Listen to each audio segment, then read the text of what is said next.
Sex isn't intimacy. Sex is pleasurable and becomes more pleasurable when you have intimacy. Not sold? Let's rethink love, relationships, and sex. Let me seduce you. You are listening to The Linguist of Love. Welcome to the Erotic Renaissance.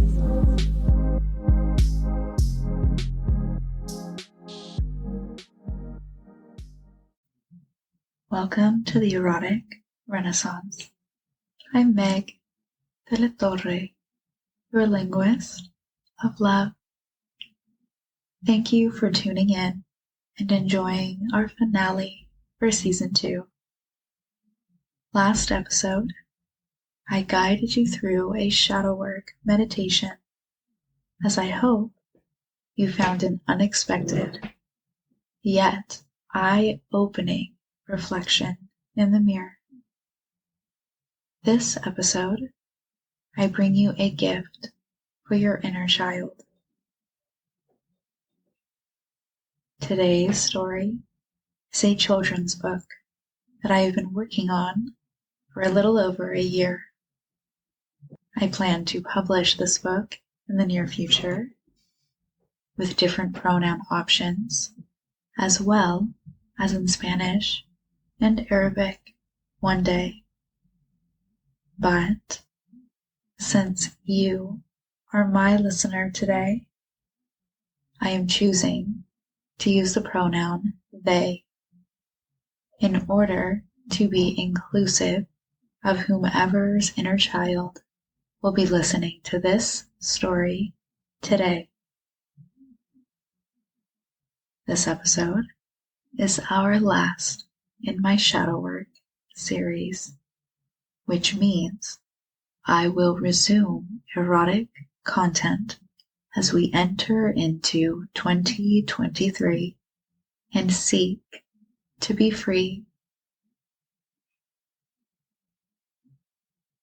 This episode features themes of shadow work and is aimed at helping you see the beauty in your shadows as we begin to dream up new ways to free ourselves this 2023.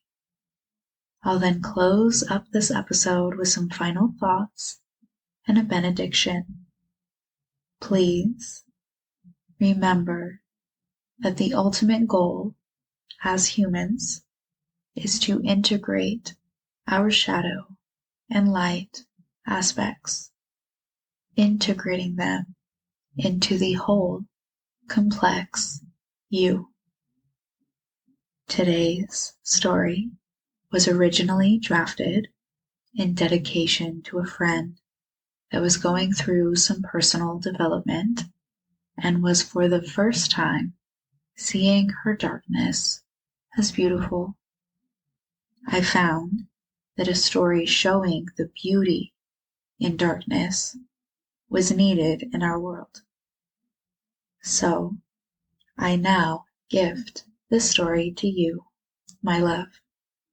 I hope that it helps create a safe space so that you can see the beauty in your shadows, as writing this story did for me in return. I now publish this story in dedication to us. May this story guide us both towards the home in our own hearts.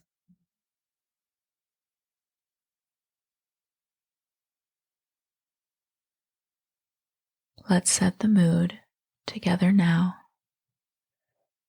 If you have Venus by Stella Luxe Creations, please add some to your wax warmer as I am sitting here with you. As I am sitting here with you, may this scent bring a little love into your space today. I'm wearing a long, sheer, black dress with slits on each thigh. The top is barely there with lace, with peaks of my mauve lace bra. Bonded by fishnet stockings, I smell of oath and jasmine as I'm sitting here and speaking these words to you right now. As we turn towards our story for today, please take a moment to relax and release any tension you might be holding in your body. Feel free to light a candle and set an intention for yourself as we continue some communal breathing. Wherever you are right now, you are welcome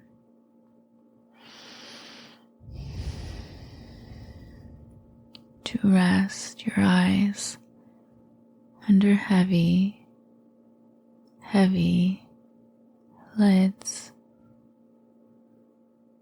allowing your eyes to close softly. Please, my love, breathe in and out.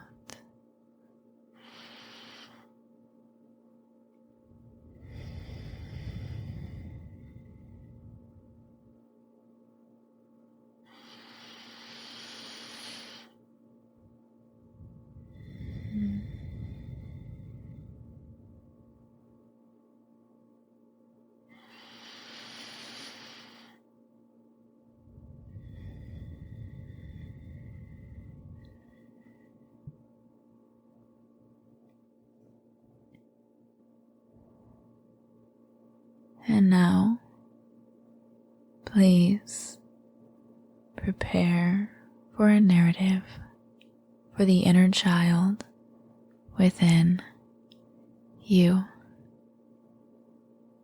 May this narrative give you space to love the you I will always see first.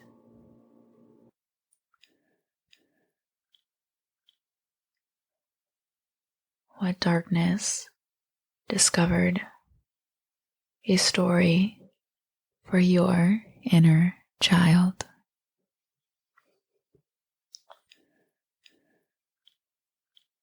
Once there was a being named Darkness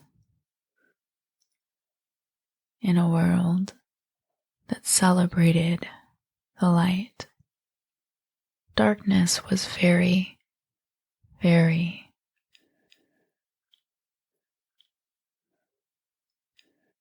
alone,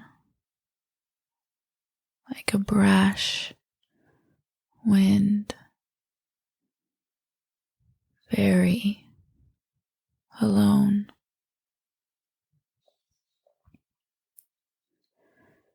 Darkness was so different than the other beings in the world of light. Instead of casting light to show, darkness shrouded. Instead of being what people ran to for safety. People ran to the darkness to hide or conceal.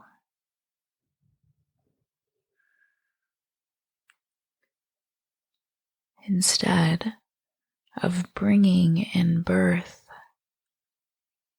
everyone was afraid of the death that came with darkness. So, darkness began to feel evil and not nearly as lovely as the beings of light.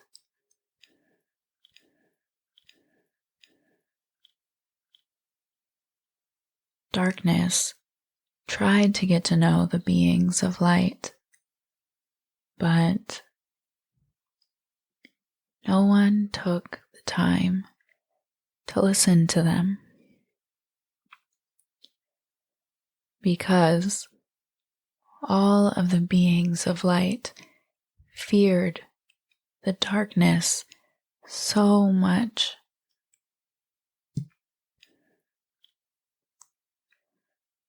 Darkness was the shadows in the alleyway where the unknown lurked. The fearful way that a smile was consumed and dissolved by sadness. And darkness was a stolen last breath.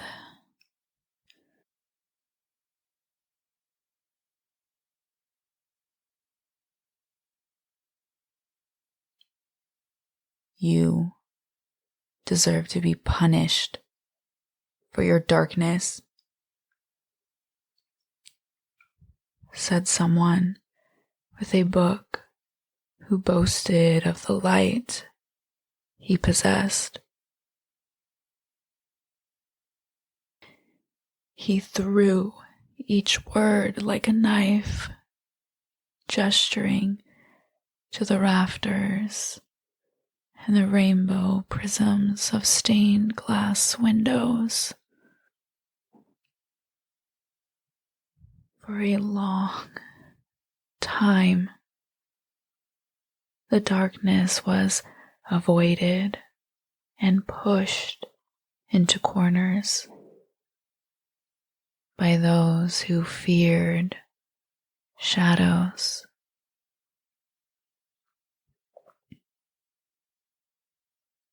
Feeling very alone and worried they were a very bad thing in the world. Darkness had gotten smaller and smaller, hoping to disappear altogether. Darkness tried, whenever they could, to say that they must be more than what everyone else saw.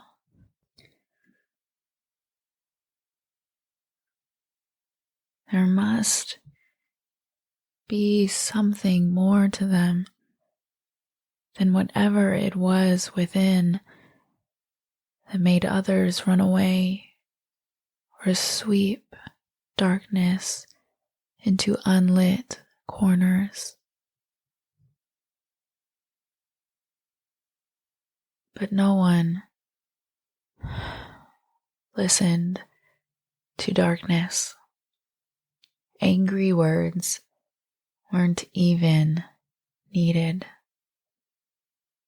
It was the way that the beings of light moved away from darkness.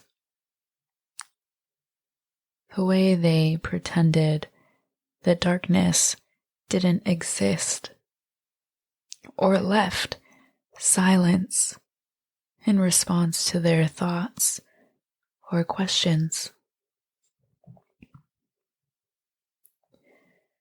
Maybe darkness thought death and evil was all they were really supposed to be. It seemed to be what others expected of them, no matter what darkness said or did. Maybe that was it. Maybe that was all they were allowed to be.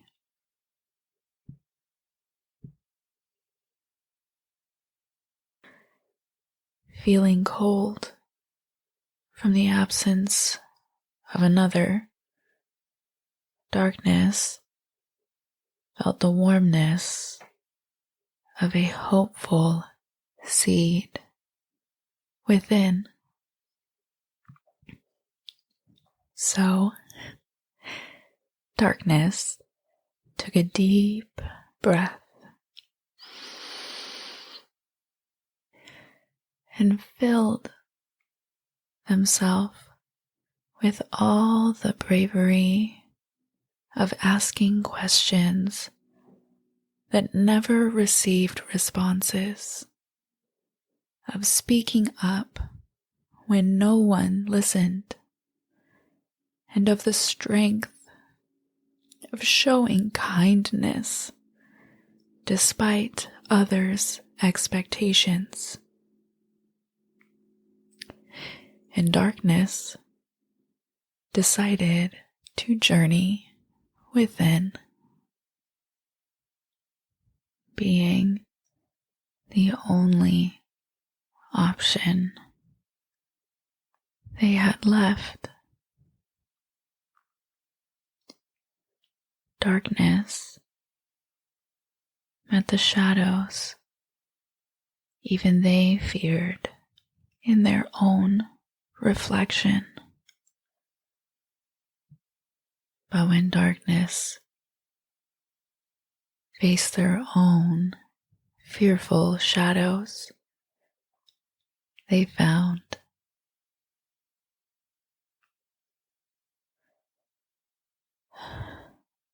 more.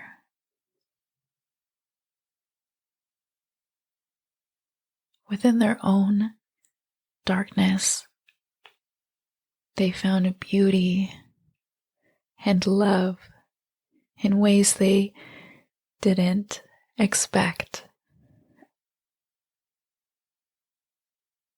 Darkness held the shadows at dusk when the sun had just closed its eyes.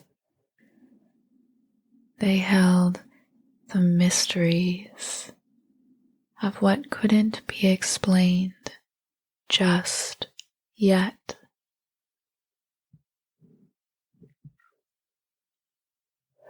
The stillness of a frozen lake, the softness of moonlight on the petals of a closing daisy as it said good night.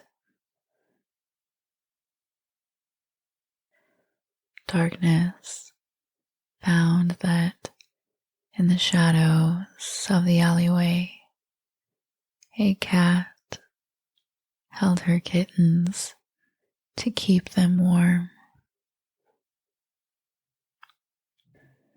They found that without sadness, a smile didn't have the same value.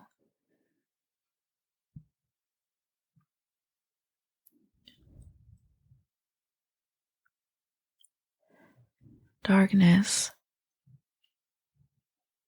discovered that a final breath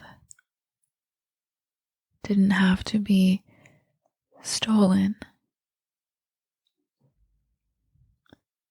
It could be released with gratitude.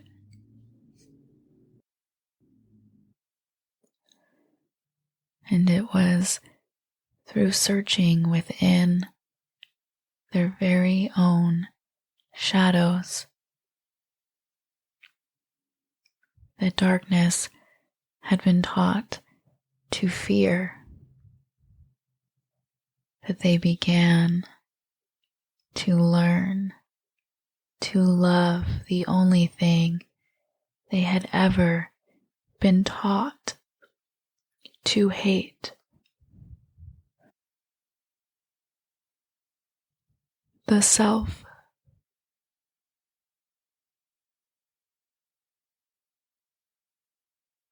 And from that day forward, darkness wore their shadows like the adornment of armor,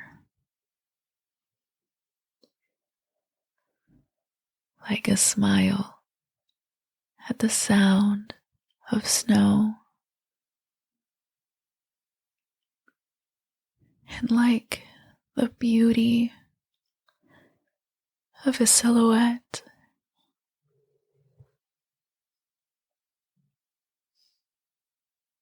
Thank you for joining me for a story for your inner child,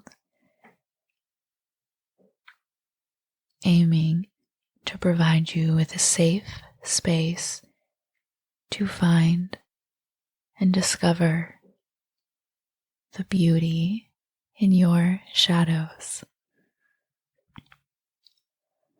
Please feel free to share this story with anyone who might need to learn to love the shadows they've been taught to hate.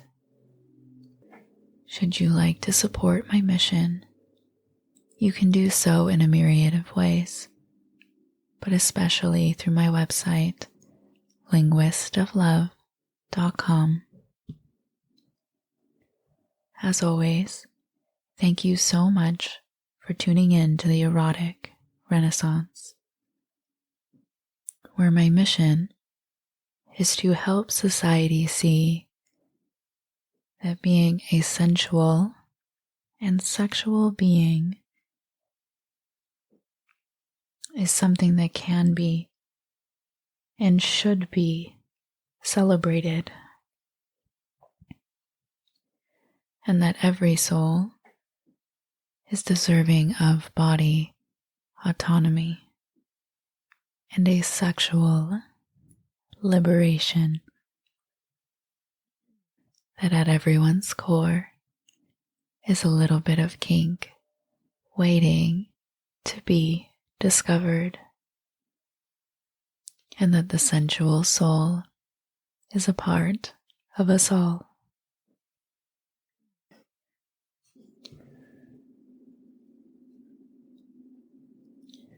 It is my hope that you found within this episode a few reasons to fall in love with yourself and the shadows you've been taught to hate.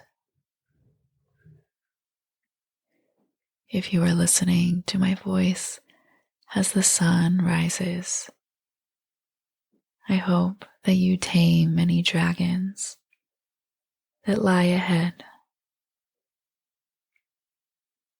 And if you are listening before resting for some slumber, I wish you well as you dream up new dreams for the adventure into the unknown of the new year ahead.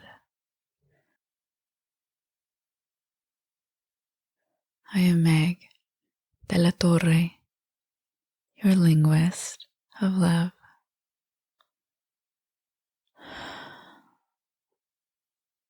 Let me seduce you.